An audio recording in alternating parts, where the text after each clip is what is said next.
Hello guys, good morning and welcome to my channel. So today share ko lang sa inyo kung paano magpalit ng park light ng Innova from halogen to LED. As you can see, meron ako dito dalawang LED bulb. Nakuha ko to sa Lazada around 289 pesos. One pair na yun. And the bulb type is T20 for the front park light ng headlight. And by the way, this is for Toyota Innova 2016 to 2024 model.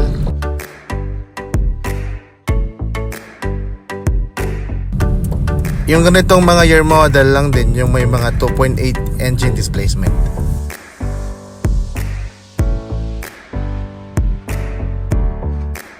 Hanapin naman natin yung location ng park light. Ito yun, katabi siya ng high beam. So ganito naman magpalit. Iikot nyo lang siya ng counterclockwise, tapos ipupull out nyo lang.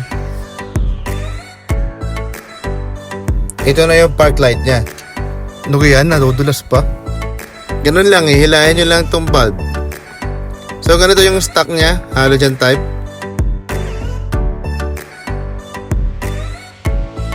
And then ipapalit naman natin tong LED. Madali lang to, ipa-plug nyo lang dito sa socket.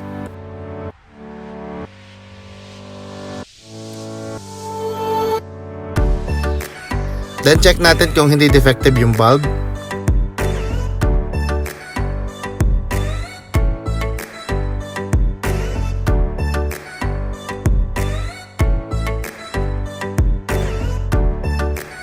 And okay na, may ilaw siya.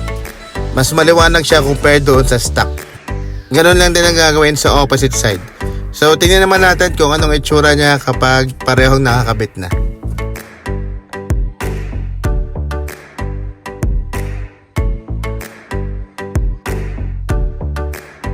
And this is the outcome.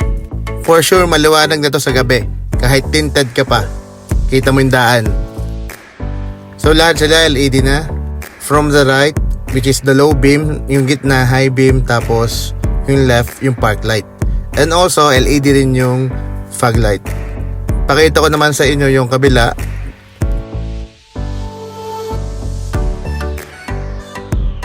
LED na rin simula do sa left side, which is the low beam, yung gitna high beam, and then yung right side, which is the park light.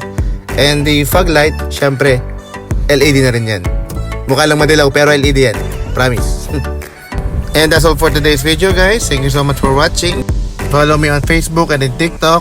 You may also subscribe to my YouTube channel, The Answer TV. Thank you and see you on the next video.